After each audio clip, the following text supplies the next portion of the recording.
Welcome to Book World, the show where books meet history, culture, and the people who preserve them.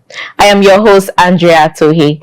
This episode takes us deep into identity, memory, and heritage as we explore the Asholio heritage by veteran journalist, researcher, and security scholar, Mr. Ben Shemang. Mr. Ben is a retired director of news at the Voice of Nigeria and the station's pioneer director of training. Over the course of his distinguished career, he served as defense, crime, and political correspondent, state house correspondent across military and democratic regimes, and an embedded journalist in Nigeria's fight against terrorism in the Northeast. Beyond his career in broadcasting, Mr. Ben is a scholar of criminology and security studies and a custodian of cultural memory. In the Asholio heritage, he documents the history, language, traditions, belief systems, heroes, and social institutions of the Asholio people of Southern Kaduna, asking urgent questions about cultural survival, language extinction, and identity in a rapidly changing world. This is not just a book, it is a preservation project. Please join me as we welcome Mr. Ben Shemang. Welcome to Book World, sir. Thank you for having me.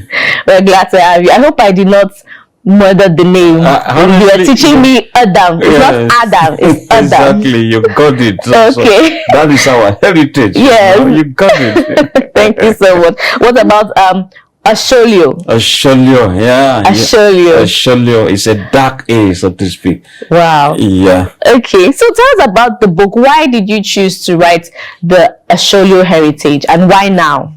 Yeah, you see, I just realized that even when we have historians, sociologists, anthropologists, linguists, and all that stuff within the Asholio people, I saw that there was no formal book, a kind of.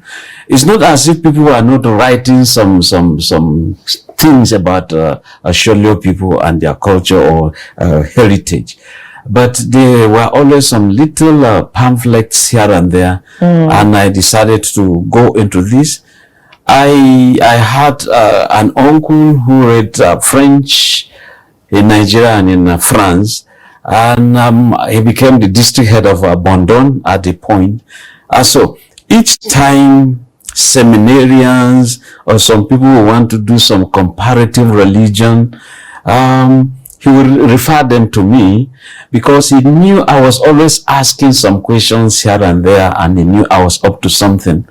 So I'll just give them some information. But you see, in terms of scholarship, that was not a credible source. It's not printed. It's not, I mean, even though, yes, oral history is good, but at the point, some people say, oh boy, this guy is too young to be the source. I say, okay. If I print this, okay, I could be young, the book will be in print form, and we can now make some references. So in terms of referencing, yes, they do have a stuff. So I felt I should document history by way of trying to know who the Asholio person is, where is he from, what does he do, what is his dressing pattern, what about his language? Is it been afflicted? Let me put it this way. So when you have what you call socio-linguistic, language and society, the dominant language around tend to dominate the smaller ones, and if care is not taken, they get swallowed at the point they can become extinct. I said no, let me start documenting something, hence the essence of this book, the Asholio heritage.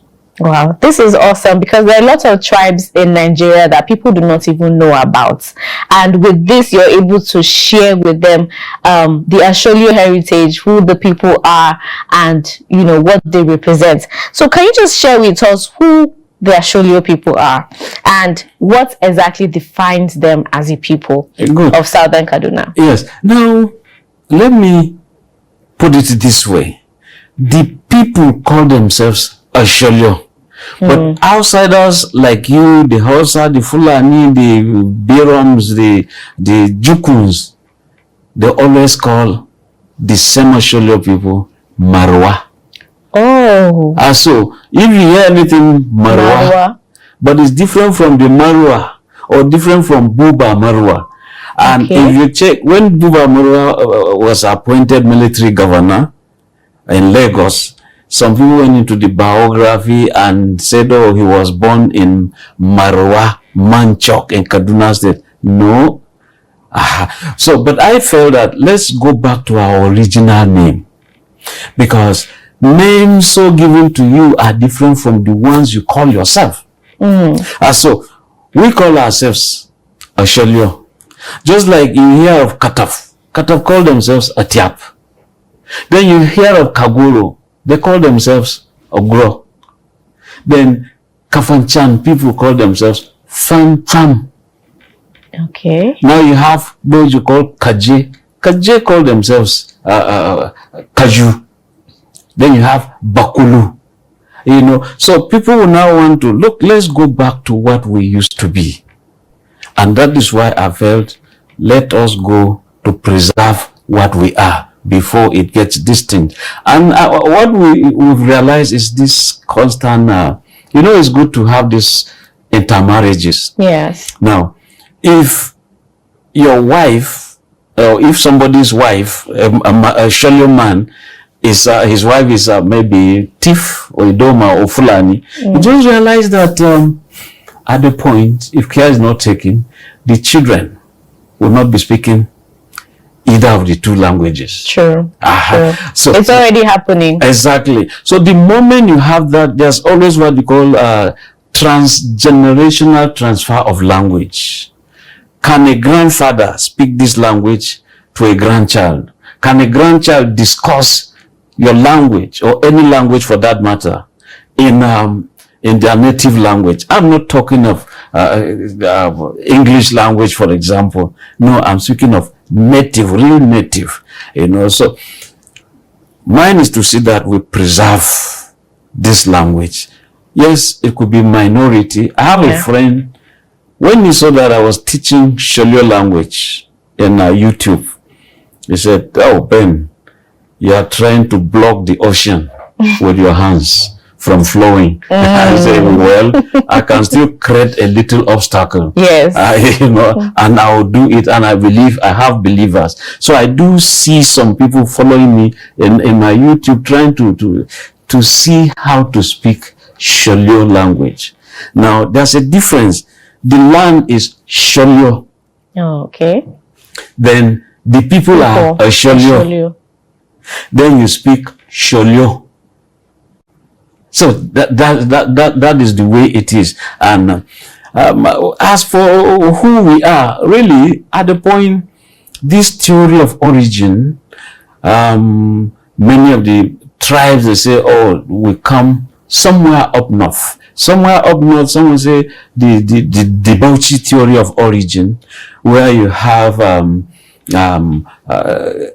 many of the tribes around Bauchi State, southern Kaduna, they say, oh, they come from this origin, Bauchi.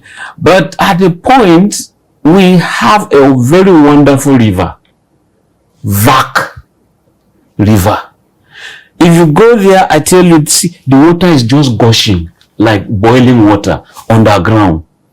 And River Kaduna happens to cut the Sholio land into two. That River Kaduna, during the rainy season, you have this muddy rain, muddy water, so brown. But this water from Vak does not change color at all, no matter how heavy it rains. Wow. And at the point of joining the confluence level, you could see this clean water. Is it that it has stopped flowing? You just see that there's a line of divide. It's such a wonderful thing. You go there, you see the fishes, all the aquatics, whether they are snakes, you can always see them, the crabs, anything there. If you drop some coins, you can always see them. But try to enter is then you see the depth very deep there, you know. So it is believed that the first man of Asholio origin, we call him Lutre, that he originated from there. That's another theory of the origin. So some people are questioning. They say, oh, is it like the theory of Charles Darwin, that some people just came from sea or something, some evolution, kind of. So all of this, but we do find also some relics around the area in terms of dug up history that can buttress some of these origins, so again, there's this thing you call jika. They said it tends to be a Hausa word, that we tend to be relations of one another from Benue, also from Bauchi areas, Jiko Kinjuna, in other words. These are just relations of one another. We tend to, probably those days we had a common grandfather, grand, whatever level. That's why you can see there are some little similarities here and there, some differences among the people. But when it comes to culture, naming ceremonies, when you're talking of the farming instrument, the way they cook, the kind of food, and the dancing, the culture, some expressions, some tribal marks. I hope you can see mine. Yeah. So I think I got mine due to stubbornness. I had this, when you had a bicycle wheel or the rim of a winnowing fan, Matangadi Laria. When you take it as a child in the village, you run with your legs without shoes. You are the one running, but you begin to believe that, this bicycle wheel can run very fast. Yes. When they send you, once you grab it, you run, you reach there so fast, come back, and so that's a nice thing. So I entered my uncle's house. I just saw this man. He was that was his job in terms of circumcision for males. Asholio people do not do circumcision for males. I hardly can find it in southern Kaduna. I've tried to find out whether females have been circumcised. I've not seen it, but we do it for men. It's mandatory, So there was this man, Mungulili. I entered this house. I met my friends. They were busy crying, and then one aunt of mine, they say, Ben will never cry. We know him. He's a big guy. So I went there with pride, and truly, they gave me 2 marks here, 2 here, then 1 here, and then they just burnt granite and pressed it on the marks. With that, the marks will never go again. Oh, wow. So it's to make it permanent. It's permanent, as you can see. Yeah. By January 1st now will be my birthday. I'll be hitting my 64th year. And so it's been there. And so I ran home with pride to tell my mom, tell my dad, see, I have this mark. My mother never had marks. She gave me a slap. I thought I was doing it, but all the same, I think I'm preserving culture by having my mark. I have my children when they said, no, even Mungulili was too, why must you use a knife to cut your face? So my children are part of it. Tribal marks these days are going extinct. You can't give a child, if you give your child a tribal mark, the parents will come for you. So can you tell us what misconceptions you think there are of the Asholio people and how you hope this book can correct them? Yeah, number one, I think that we are so much embedded or sandwiched, do I call it? Or enmeshed into some cultures that are not ours, because I've seen that even names of villages, the way they were called those days, like Epsukura. Kura is hyena. That area was so full of hyenas, and that was why they called it this way. Now that has been Hausanized. They make it Kankura. The meaning is lost. We had Chanshim. Chan is river. Chanshim is a very cold, no matter whether it's like the environment is hot now, if you go there, it's like you are taking it from a deep freezer. So that is called Chanshim. But suddenly we're calling it what? Rafin Sanyi. The meaning is lost. Yeah. You know, so I'm trying to preserve some of these things so that we go to the original names they used to be. And we used to have some traditional titles too that go in line with our culture. But you can see that we prefer the borrowed ones today. And in borrowing all of this, you just realize that you are virtually sending your culture to hospital. By the time it goes into intensive care unit, ICU, you are virtually reaching the grave.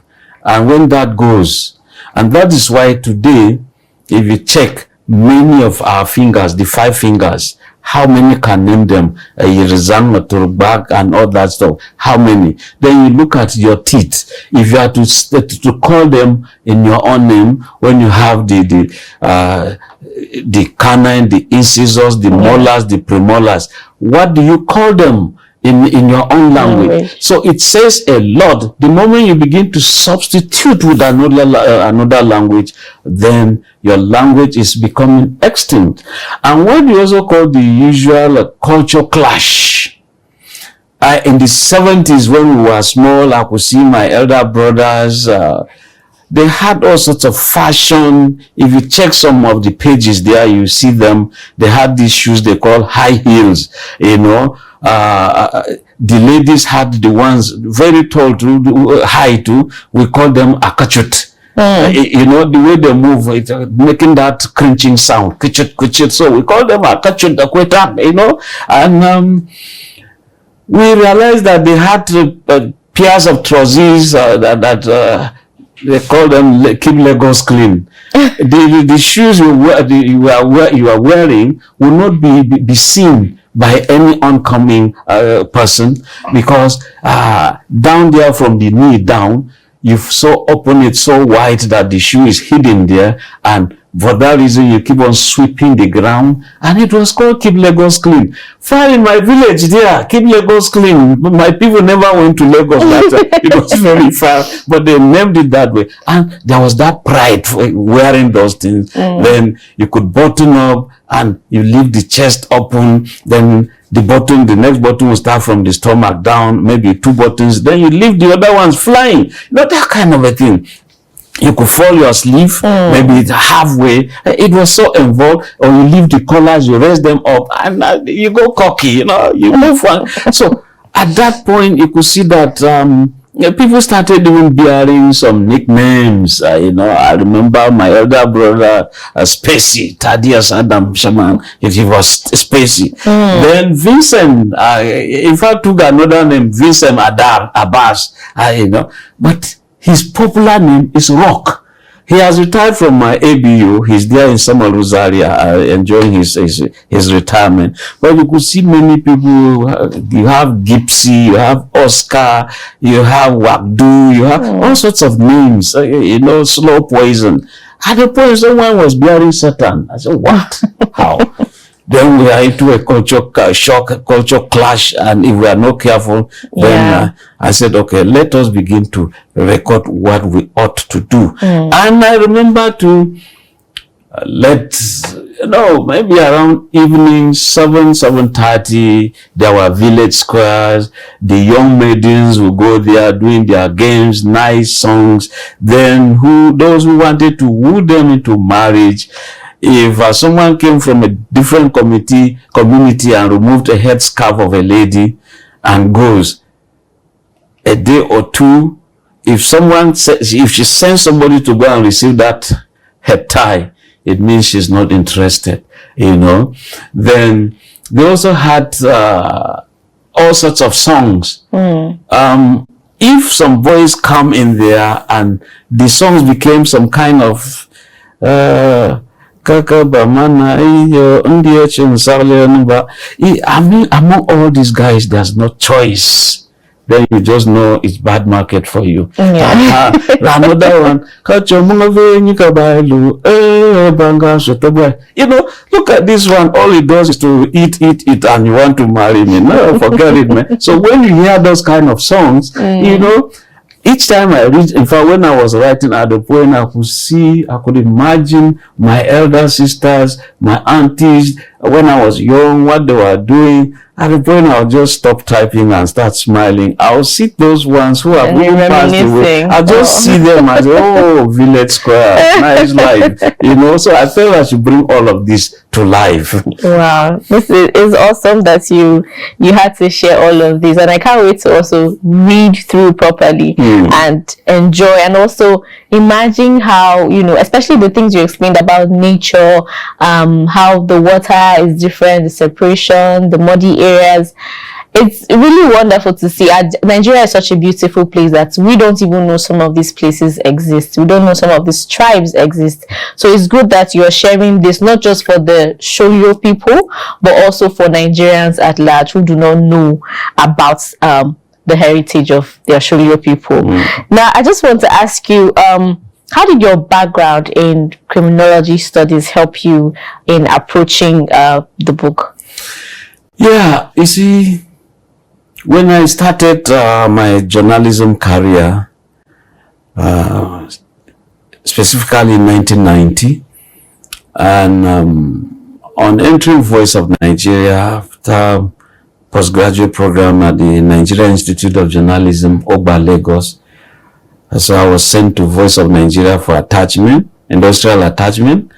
As soon as I reached there, I was busy discussing with the Director General. He was the managing director then, Yaya Abubakar, blessed memory. I said that we would discuss world affairs, we'll come to this, come to that. He said, come. Do you want to work with Voice of Nigeria? I said, sir, you have just taken the words out of my mouth. He said, just bring your application. You are hereby employed. And from there now, I was taken to defense and crimes. Of course, I could meet people like Tunji Alapini, Has Wendy, Fred Chijoka. They all were in charge of the information industry there. And I saw that sometimes when criminals were being caught, issues of 419 came on board. At the point, the police will invite us, we'll see what they do. It was such a nice thing. And I felt, look, why don't I go into this criminology proper? So I was yearning for this opportunity. It never came because, again, I was made State House correspondent, and it started from Dodan Barracks. So there was no way I would leave the State House job, General Abacha, there and go to school. So I was waiting for the opportunity. It came finally on my retirement. So I just went, bam, and I think that my PhD is just knocking at the door. And having done so, incidentally, my thesis is about kidnapping and what you also call the poverty circle around it. Well, some people will believe that, look, poverty is causing kidnapping. If you go to Kaura local government areas, the people will say, look, there have always been poor people there. They never went into kidnapping. Rather, those who are coming to do kidnapping are making the people to go further, to be more impoverished.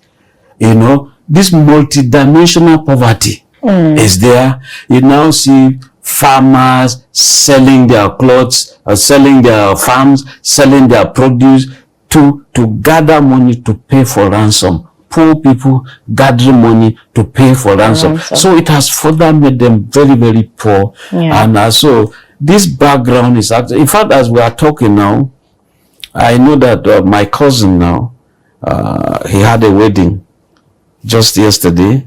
That same yesterday in the night he was kidnapped. As we are talking, the kidnappers have not got in touch with us. I do know that I escaped kidnapping by the whiskers. But my younger brother, my younger sister, and another cousin of mine, they all were kidnapped. So at the point I felt, oh, look, this thing, why don't I make my research in these areas? And I've realized that I think there are too many unoccupied areas around Atakar, Kaguru Mountains.